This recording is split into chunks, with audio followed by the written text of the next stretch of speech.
이 박수도 하나님을 향한 것인 줄 믿고 감사드립니다. 이제 6월이 되었습니다. 한 주 후면 1975년 6월 9일 월요일 날, 금년엔 요일도 같아요. 설립 예배를 드렸던 만 50주년 되는 날입니다. 앞두고 아마 당회에서나 담임 목사는 설립자 목사니까 세상 떠나기 전에 설교를 한번 듣자, 그런 생각으로 저에게 기회를 준 것 같습니다. 전 늘 최근에 와서는 설교 부탁을 받을 때마다 이번 설교는 내가 세상에 있는 동안 마지막 설교가 될 거다, 그럴 수도 있다는 생각으로 늘 준비를 합니다. 그런데 저만 그런 것이 아니더라고요. 어느 성도님이 저에게 유튜브를 보냈는데 보니까 몇 살 때는 어떻고 몇 살 때는 어떻고 쭉 하는데 80이 넘으면 무슨 일을 하든지 이것이 마지막이다 하는 생각으로 한다 그러더라고요. 아, 나만 그런 게 아니구나 생각했습니다. 그러다 보니까 이 마지막이라면 무슨 말씀을 전해야 하나님께서 가장 기뻐하시고 성도들에게 길이 남을 축복이 될까 기도하면서 하나님께서 말씀을 주시기를 바라면서 준비를 하곤 합니다. 그러던 중에 오늘은 이미 봉독해 드린 갈라디아 성경 4장 말씀을 소개해 드렸습니다. 갈라디아 성경은 바울 사도가 기록한 말씀으로서 갈라디아 교회를 세우게 된 그 동기는 바울 사도가 본래 지병이 있고 몸이 쇠약한 사람이었습니다. 그러던 중에 성경학자들에 의하면 바울 사도가 아마 말라리아나 어떤 그 요양을 요하는 병에 걸려서 갈라디아 지방으로 갔다고 합니다. 갈라디아 지역은 소아시아에서는 비교적 고도가 높고 좀 쾌적한 지역입니다. 거기에 잠시 머물면서 이 복음을 전했습니다. 복음을 전했는데 그 복음이 열매를 맺어서 갈라디아 교회가 세워졌죠. 그랬는데 나중에 갈라디아 교회에서 들려오는 소문에 의하면 갈라디아 교회에 예루살렘에서부터 온 그 율법주의자, 이 갈라디아 성경에서는 손할례당 원들이 들어와서 예수님을 믿게 됐어요. 그래서 참 이건 바람직스러운 일이고 좋은 일이지만, 그런데 이들은 좀 복음을 받아들이긴 했지만 상당히 좀 이질적이었습니다.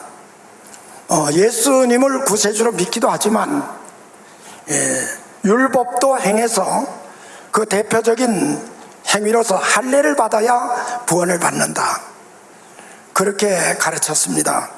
그냥 그렇게 말한 정도가 아니고 열심히 주장했습니다.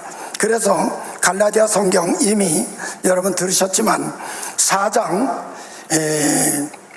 17절 말씀에 보면 저희가, 즉 할례당원들이 저희가 너희를, 갈라디아 교인들을 대하여 열심내는 것이 좋은 뜻이 아니요, 아주 열심히 할례 받아야 구원받는다, 그걸 뭐 너무 열심히 설득을 한 거예요. 아니요, 오직 너희를 이간 붙여. 누가 그 이간을 붙이죠? 바울 사도 교육자와 갈라디아 교인들을 이간질하는 거예요. 이간을 붙여서, 그래서 이 교회를 어지럽게 하려는 목적을 가지고 저렇게 열심히 너희들을 유혹한다. 그리고는 바울 사도는 갈라디아 성경 3장 1절 말씀해 보면 이 사실을 알고는 누가 너희를 그렇게 꾀드냐 라고 묻습니다. 이건 그냥 묻는 것이 아니라 책망이에요. 여기 꿰드냐 이 말은 현대인의 성경에는 너희를 홀리드냐 그렇게 번역했습니다. 캐톨릭과 개신교가 공동으로 번역한 공동 번역서에는 누가 너희를 그렇게 유혹하더냐, 하여튼 뜻은 다 같습니다. 갈라디아 교인들을 손할례당 율법주의자들이 들어와서 우리 예수 다 같이 믿는 거다, 그렇지만 할례 받아야 된다. 그래서 갈라디아 교인들이 시험에 들어가지고 할례 받아야 되는가 보다. 그 말은 뭐죠? 율법도 행해야 구원받는다는 쪽으로 시험에 들은 거예요. 이 사실을 접한 바울이 기도드리면서 급히 기록해서 보낸 성경이 갈라디아 성경이에요. 서신이에요. 편지.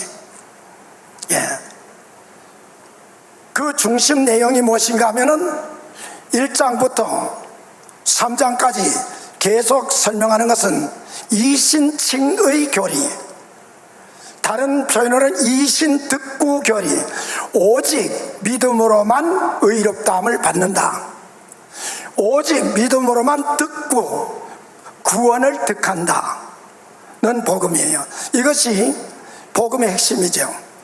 이것이 성경의 가르침이죠. 그런데 가만히 들어온 이들이 교인들을 선동하고 바울 사도와 교인들 간에 이간질을 한 거예요. 그런데 그 이간질을 하여서 시험을 당한 결과가 어떤가 하면 교인들이, 갈라디아 성도들이 바울 사도를 멀리하게 된 거예요.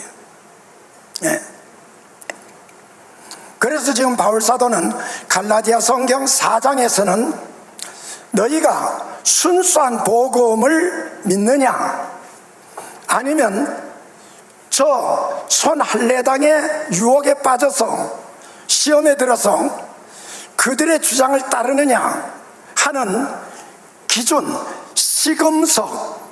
시금석이 무엇이냐에 대해서 설명하는 말씀이 오늘 본문입니다.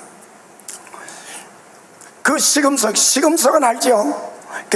이게 어떤 물질을 테스트해서 진 가를 구별할 때 쓰는 리트머스 시험지 같은 그런 것을 우린 시금석이라고 합니다. 그런데 그 시금석이 무엇인가 하면은 하나님께서 그 교회에 세운 복음을 증거하는 하나님의 종을 반대하느냐, 아니면은 그를 지지하고 섬기느냐, 그것이 시금석 기준이라는 거예요. 여러분 기억하실 겁니다. 이스라엘 백성들이 출애굽해가지고 가장 큰 사건이 있었습니다. 그것은 무엇인가 하면은 민수기 성경에 보면 레위 지파의 장로인 고라가 유명한 장로 250명을 선동해가지고, 그래서 모세와 아론을 데몬스트레이션, 그러니까 항의한 거예요. 비판한 거예요. 그것이 무엇이죠? 왜 모세 너와 내 형 아론만 제사장 해야 되고, 그리고 대접받고 존경받는 귀한 직분을 다 맡고, 나도 우리도 레위 지파 사람인데 우리는 성전에서 문지기하고, 그리고 청소하고 장작 해오고 장작 패고 소 잡고 염소 잡고 재물들 잡으면 오물 처리하고 이런 일만 우리에게 시키느냐? 너희가 너무 교만하다.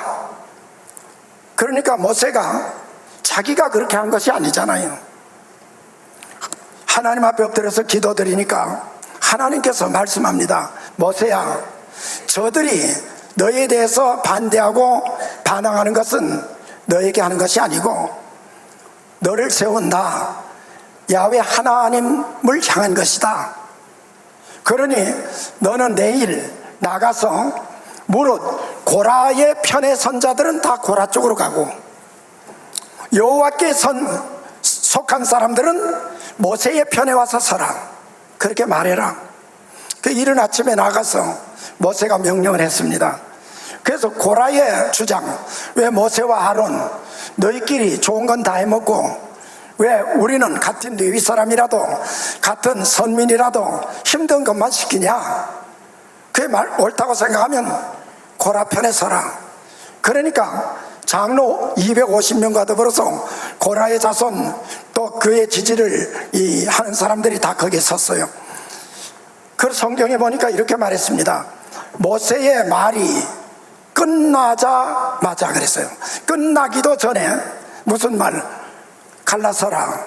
너 말이 끝나기도 전에 땅이 입을 벌려서 고라에게 속했던, 즉 모세에게 반항하고 비판하던 편에 섰던 사람을 산채로 음부로 삼켰다고 했습니다. 이스라엘 역사상 가장 충격적인 사건이었습니다. 언제나 우리 사람들은 이 선택의 기로에 서 있습니다. 그럴 때 하나님께서는 지금 구약에서도 신약에서도 확실한 것은 네가 하나님께 속했느냐 아니면은 미혹자들을 따를 것이냐.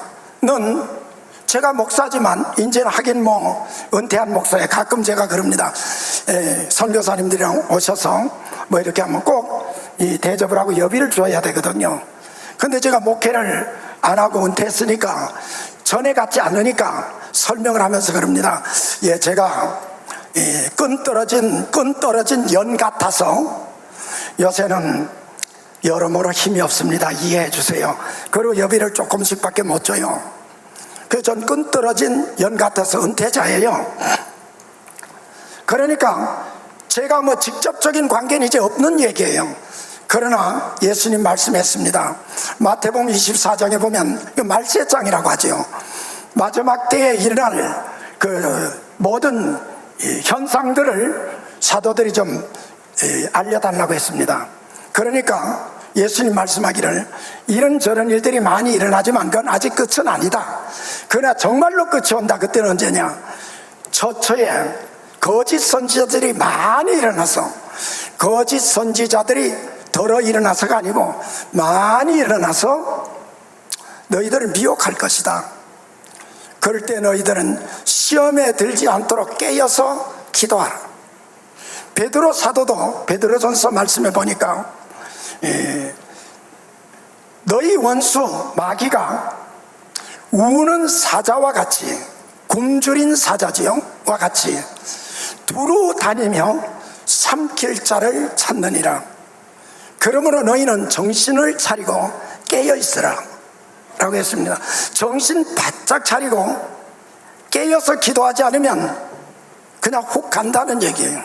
자기도 모르는 사이에. 요즘 저는 유튜브나 이런 걸, 또 기독교 텔레비전 라디오 방송 들으면서 정말 말세구나, 주님께서 염려했던 일들이 자고 나면 눈앞에서 전개되는구나 라는 것을 매일 확신해요.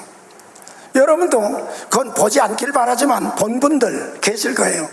예를 들면 11조는 절대 하지 마라, 그냥 그 생각해봐라가 아니라 절대 하지 마라. 그 목사가 그래요.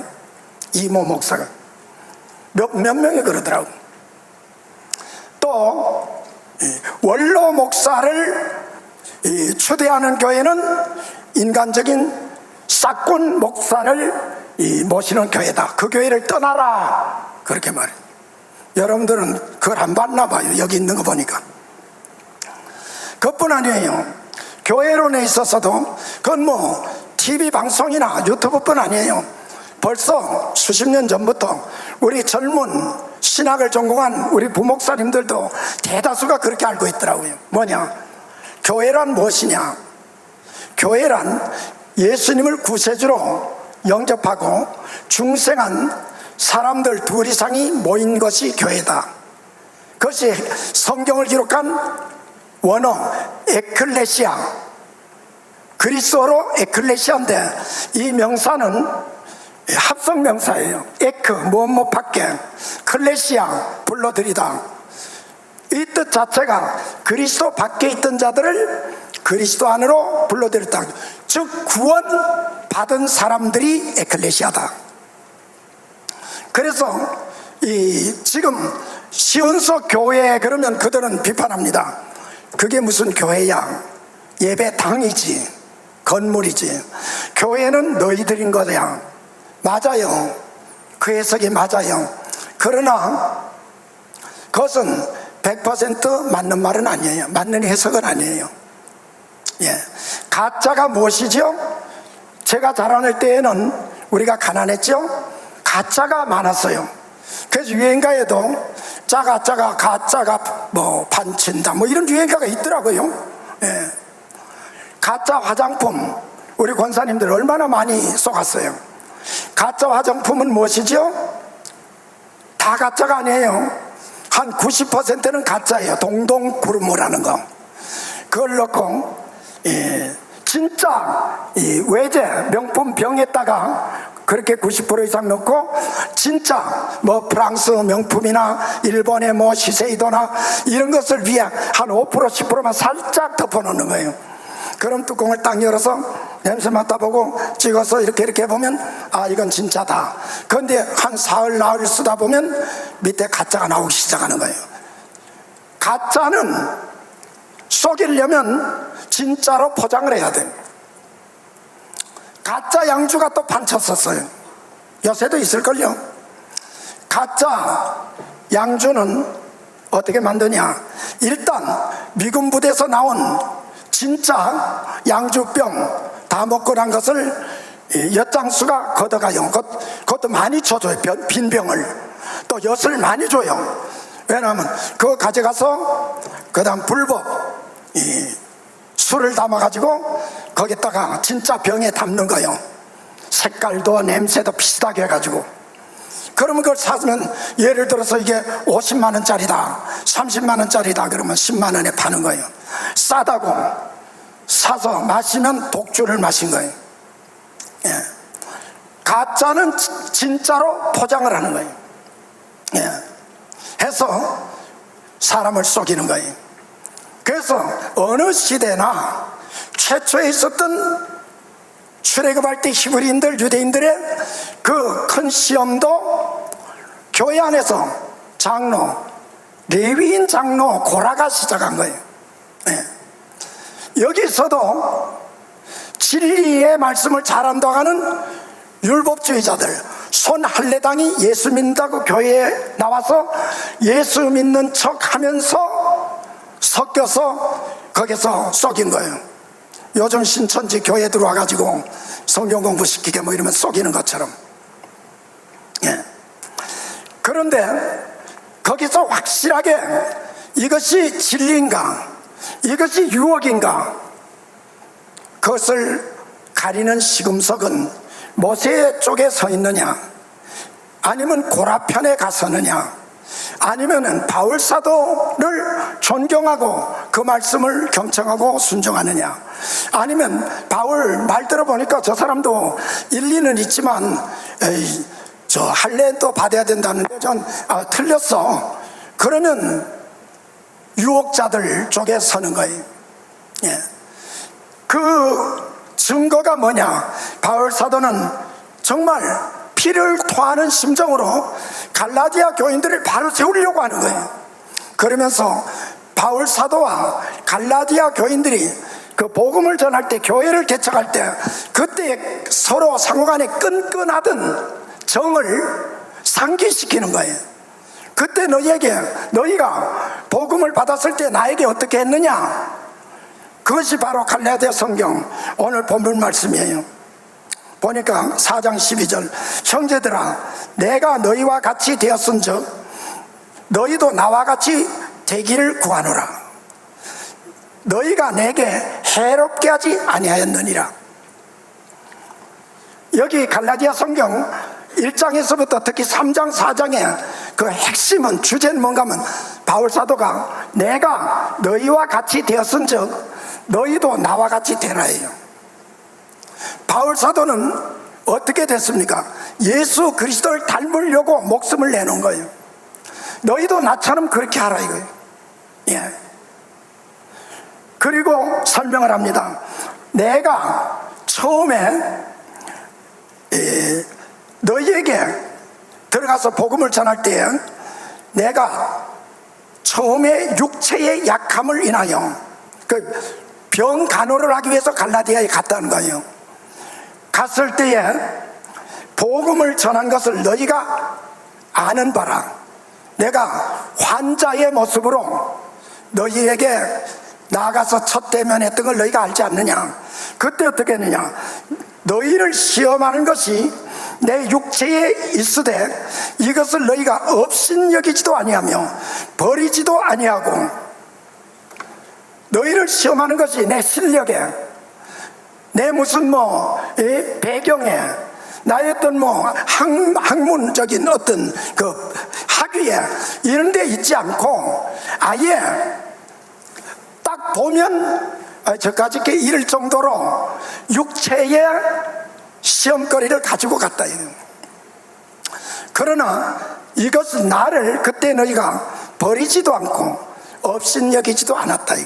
여기 버리지도 않고 업신여기지 않았다. 이것을 주석을 보니까 원어에 이랬듯이, 그 당시 고대 사람들은 귀신들이 자기에게 붙지 못하도록 안 좋은 무당이나 안 좋은 나병 환자나 이런 거 보면 춤을 탁탁 받던 거예요. 그것이 업신여기다의 본뜻이에요. 얼굴에 춤을 탁 받는 거예요. 저리 가라고. 그렇게 하지 않았다 이거. 그 말은 바꿔서 말하면 내 모습이 그 정도였었다 이거. 그런데도 업신여기지도 않고 버리지도 않고 뭐라고 했죠? 오직 너희가 나를 하나님의 천사처럼 대접했다 이거. 그리고 거기서 끝나지 않아요. 뭐라고 하죠? 그리스도 예수와 같이 영접하였도다. 아멘. 언제요? 처음 복음 받을 때, 어떤 모습일 때? 초라한 모습일 때, 환자의 모습일 때도. 왜요? 그가 전하는 복음이 귀해서. 예. 그래서 그 귀한 복음을 전하는 사람이기에 초라하고 천이 여길만 하지만 귀하게 받아들였는데 천사처럼 받았고 예수 그리스도와 같이 영접하였도다.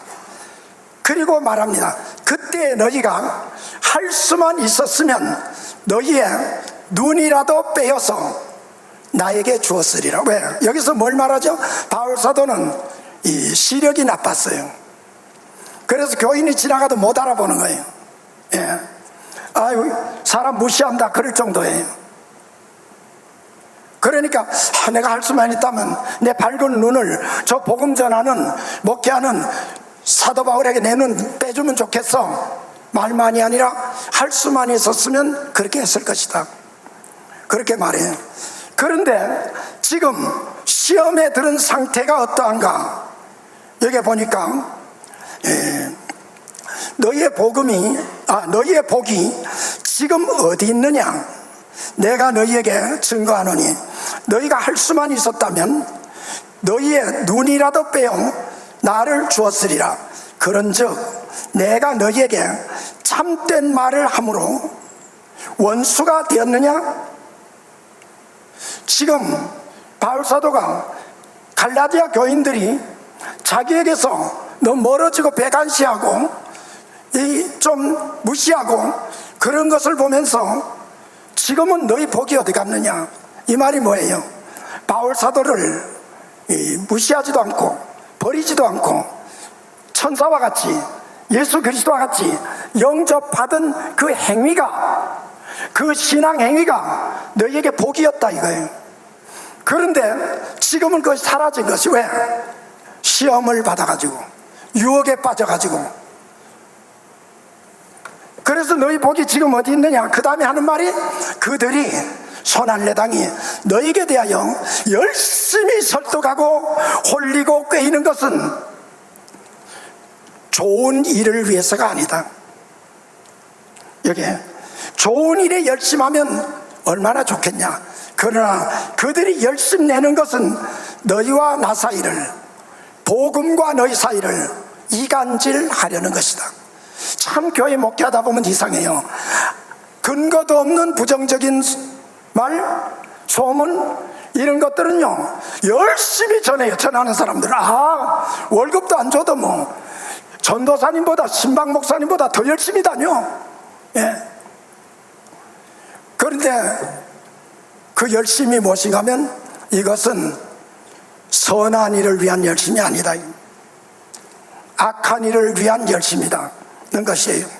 이것을 지금 과거에 있었던 사실을 그대로 소개하면서 내가 참된 말을 함으로 너희가 원수가 되었느냐? 참된 말이 무엇이에요? 오늘날 이런 설교를 하면 이거 이제 우리 유튜브로 나가거든요. 그러면 저 은퇴했으면 집에 가서 뒤집어져서 밥이나 처먹고 잠이나 자지, 또 뭐 설교한다고 저는 씨알도 안 먹힐 소리를 하냐, 비판할 사람이 많을 거예요. 예. 그러나 그런 게 아니에요. 예. 해서 우리는 여러분들이 시험이 난무하는 시대에 살고 있음을 기억해야 합니다. 그리고 시험에 들지 않도록 깨어서 기도해야 합니다.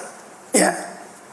그래서 여러분들의 복이 사라지지 않도록, 제가 목회를 시작하기 때문에 아직도 많이 목회할 날이 남았기 때문에 나한테 잘하라, 그런 의미 하나도 없어요. 제가 말씀드리겠습니다. 좋은 성도들은요 훌륭한 목회자를 낳고요, 그렇게 태어난 목회자는요 진실한 그리스도인들을 낳습니다. 서로 사랑하고 서로 이해하고 도와야 된다는 뜻이에요. 김제에 가면 금산이라는 지역이 있죠. 아마 유튜브에서 집에 가서 금산교회 한번 쳐보세요. 집에 가셔서. 그러면 엄청 많이 뜹니다. 예, 여러 곳에서 금산교회가 세워진 히스토리, 비하인드 스토리가 있습니다. 원래 금산교회는 평양에서 중국에 장사를 해서 돈을 많이 벌었던 사람의 아들이 금산으로 왔어요. 금산으로 와가지고 거기에서 왜 금산으로 하는, 금산이 사금이 많았다며요. 그래서 금광이 있다 그래서 왔다가 돈을 벌어가지고 지주가 됐죠. 그래서 큰 부자로 지주로 살아가고 있었는데, 그랬는데 또 경상남도 그 남해 지역에 시골에서 살던 이자익이라는 가난뱅이가 있었는데, 3살 때 아버지가 돌아가시고 7살 때 어머니가 돌아가셨어요. 그래서 밥을 굶게 되니까 12살 때 밥을 얻어먹을 수 있는 곳으로 가자. 그래서 쌀 많이 난다는 호남평야로 김제로 간 거예요. 갔더니 거기에서 제일 부자가 누구냐 하니까 이 조덕삼이라는 지주가 제일 부자라는 거예요. 그래서 조덕삼 집에 가가지고 나 좀 머슴 좀 시켜주시오 하니까 그래. 그래가지고 돌보고 말고삐 잡고 다니는 마부를 시켰어요. 그리고 이제 농사일도 돕게 하고 그랬는데, 그것에 선교사가 와서 복음을 전하니까 조덕삼 씨가 당신은 잘 사는 나라에서 이 가난뱅이 나라에 뭐하러 와서 고생하고, 그러니까 하나님의 사랑을 전하기 위해서 왔습니다. 이 선진국에서 이 가난한 나라로 하나님의 사랑이 도대체 뭐길래 저렇게 희생을 하나 싶어서 좀 들어봅시다. 그래서 그 집에서 사랑방에서 성경을 배우고 이제 조덕삼이 예수를 믿게 됐어요. 그러니까 그 집안이 다 예수 믿으니까 여기에 머슴 이자익이라는 머슴도 예수를 믿었어요. 그래가지고 조덕삼 씨가 돈도 많고 하니까 교회를 세웠습니다. 그래서 얼마 한 5년 지나서 장로 투표를 하는데 조덕삼 그 지주가 주인이 떨어지고 이자익이라는 머슴이 장로가 된 거예요. 하나 뽑는데. 이제 우리 교회는 이제 박살났다. 다 생각했겠죠? 예. 그랬는데 조덕삼 씨가 교회에 나와서 얘기했습니다. 금산교회 성도님들은 참 믿음이 좋고 훌륭합니다. 제가 볼 때도 이자익 저 사람이 나보다 믿음이 훨씬 좋습니다. 장로로 잘 세우셨습니다. 저도 이자익 장로를 잘 모시고 신앙생활 잘 하겠습니다. 그 교회가 은혜로워졌어요. 예. 그 후로 조덕삼 씨는 이자익 머슴을 평양신학교 보내고 졸업을 하자 모교회 자기 교회의 담임 목사로 청빙을 했어요. 이 목사님이 한국 장로교 역사상 최초로 총회장을 3번 했어요. 내가 나서서 된 게 아니라 총회에서 추대를 해서 됐어요. 예. 그리고 많은 세월이 흘러서 지금은 3대 증손자가 살고 있어요. 조덕삼의 증손자 중에 한 사람이 국회의원을 여러 번 했고, 그리고 뭐 장관도 했고 이랬던 조세영 씨예요. 예, 외교관도 했었고. 그리고 이자익 목사의 3대 증손도 과학대학교 교수예요. 그런데 그때 이자익 목사가 대전에 세운 학교에 어떻게 축하할 일이 생겼을 때 조세영 장로도 오고 이자익 목사의 손자도 온 거예요. 행사가 끝나자 이자익 목사의 증손자가 조세영 장로 앞에 무릎을 꿇고 땅바닥에 엎드려서 큰절을 하면서 장로님의 할아버님이 아니었으면 우리 아버지도 없고 저도 없었을 것입니다. 베풀어 주신 은혜 때문에 우리 집안이 이렇게 복을 받고 일어섰습니다. 그렇게 하니까 조세영 씨도 아닙니다. 오히려 당신 증조부님이 말씀을 잘 전해주고 목회를 잘해서 우리가 오늘날 있습니다. 그랬다는 이야기를 들었어요. 예. 우리 교회는 50년을 지나보내며 또 반세기를 바라보고 있습니다. 50년은 성경적으로 말하면 신년입니다. 대축제입니다. 그리고 50년이 지나면 유대인들은 신년을 지나면 모든 빚을 탕감하고 노예를 석방시키고 새로 역사를 시작합니다. 우리 교회를 돌아볼 때 제가 개척교회를 해서 뭐 30평, 28평 되는 1층 스라브집을 사서 거기에다가 브로커로 2층을 올려서 슬레이트로 덮고 교회를 했습니다. 그리고 1층은 절반은 사택 쓰고 절반은 현관이자 교육관 썼습니다. 한데 저 수원역 뒤에서 공장을 하던 이 효섭 장로님이 새벽 기도를 자전거를 타고 늘 왔거든요. 하루는 오셔서 목사님 예배 시간 됐습니다. 일어나셔야 하죠. 그런데 제가 얼마나 머리가 안 돌아가는지 장로님 제가 눈을 떴지만 도저히 못 올라가겠습니다. 그랬어요. 물론 그러고는 후회가 막심하더라고요. 장로님이 올라가서 예배 인도하는 소리가 그 다 들리잖아요. 뭐 조그만 부르꾸집인데 내가 올라갔어야 되는데 괜히 어차피 잠도 못 잘 거 그러면서 막 회개도 하고 이러고 있었는데 나는 죽지 않는 한 벌벌 겨서라도 새벽 기도는 내가 안 빠진다. 그때 철저히 질들었어요. 예. 우리 시운소 교회 성도들은 신앙생활하기 참 행복합니다. 그러면서 하는 말씀이 교회에 짓는데 장로님께서 저보다 전문가거든요. 그러니까 이건 이렇게 해야 되겠다 저건 저렇게 해야 되겠다 생각이 있는데 제가 여긴 이렇게 합시다 저렇게 안 맞는 거예요. 그런데 속으로만 생각하고 계셨는데 예배당을 다 짓고 보니까 목사가 하자고 하는 대로 된 게 다 맞더라는 거예요. 그래서 우리는 목사님이 하자는 대로 신앙생활 하면 되니까 얼마나 편하고 행복하냐고 그 얘기 하셨어요. 예. 이런 선배 장로님들이 계셔서 우리 교회가 여기까지 온 거예요. 풍파도 있었어요. 여러분, 아까 만민 제사장 그거 맞다고 했어요. 구원받은 사람은 다 만민 제사장이에요. 그러나 예수님이 전도 파송할 때 72인을 보냈어요. 72인 중에도 12명이 있어요. 12명 중에서도 3명은 수제자예요. 수제자 셋 중에도 요한은 유일하게 100세 넘기면서 예수님의 육신의 어머니를 끝까지 모신 가장 성경에 보니까 사랑받는 제자라고 했어요. 큰 집에는 금그릇, 은그릇, 나무그릇, 돌그릇, 질그릇이 있지만 여러분 다 은사대로 그릇대로 직임대로 사용하는 거예요. 그래서 이 지상교회는 하나님께서 교회를 평안하게 은혜롭게 유지하기 위해서 거기에 목사를 담임을 세우는 거예요. 부족해도 하나님이 세운 거예요. 그래서 요한계시록 1장에서 3장 그건 교회론이에요. 교회에 대해서 아까 얘기했죠. 예수 믿는 사람 둘 이상 모이 맞다고 했어요. 그러나 사대교회, 버가모교회, 라오디게아교회, 에베소교회 요한 사도에게 예수님이 나타나서 너는 보고 들은 것을 기록해서 소아시아에 있는 7 교회에 보내라. 어디?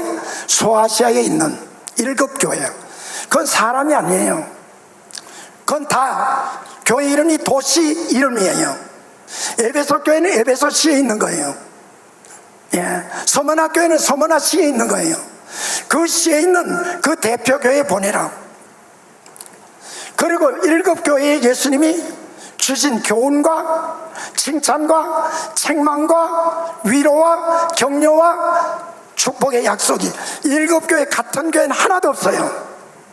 그런데 같독 동일하게 말씀한 것 3마디 있습니다. 뭐냐? 예수님이 그 교회의 말씀은 그 교회에 세운 사자를 통해 주겠다는 거예요. 그 한번 보세요.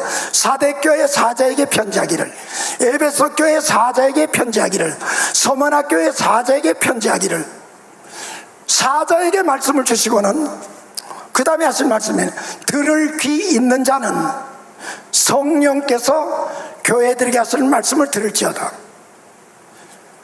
사자에게 말씀을 주시고는 들을 귀 있는 사람은 그 사자를 통해 주는 말씀을 어떻게 들으라?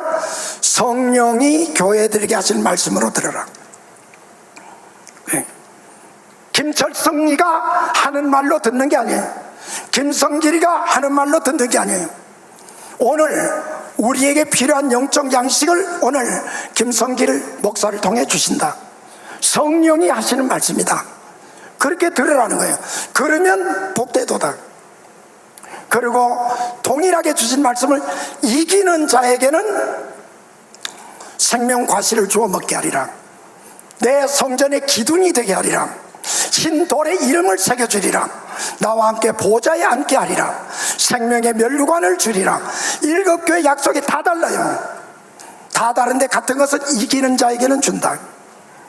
다시 오실 예수님은 마구간에 오지 않아요. 가난하고 헐벗고 배고프고 천한 자에게 오지 않아요. 그는 만왕의 왕의 모습으로 오셔서 승리한 자들을 영접하러 오시는 거예요. 믿습니까? 예. 말을 맺겠습니다. 다윗은 시편 105편에서 이렇게 말했습니다. 열왕기 상에 있는 말씀을 인용한 거예요. 너희는 나의 선지자를 상하지 말라. 나의 선지자를 해하지 말라. 그래서 다윗은 자기를 잡아 죽이려고 평생 따라다니던 사울왕을 죽일 기회가 여러 번 있었지만 하나님께서 기름 부은 종을 내가 해칠 수 없다.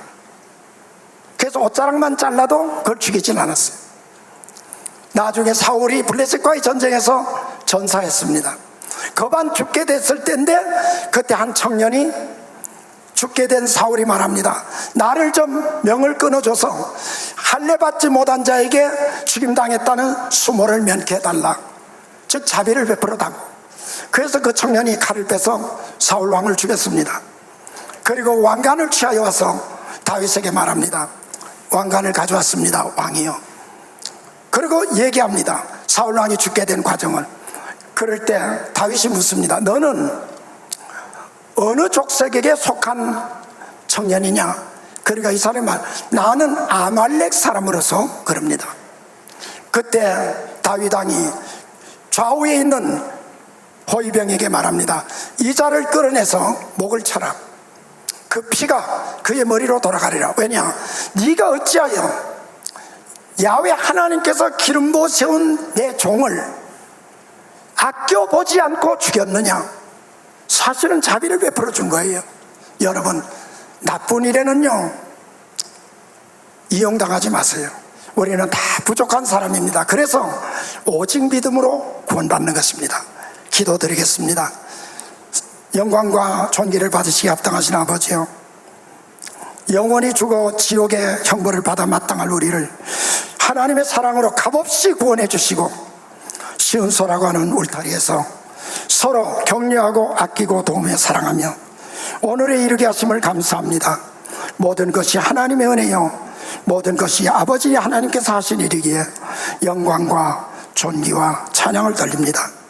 이기는 자에게는 반드시 갚아주겠다 하사오니 머리 숙인 성도들, 하나님께서 영혼도 육체도 물질적으로도 자녀도 다 복을 주셔서 주님 오시는 그날까지 하나님의 교회를 섬기기에 부족함이 없는 집안 식구들 되게 해주옵소서. 예수 그리스도의 이름으로 기도드렸습니다. 아멘.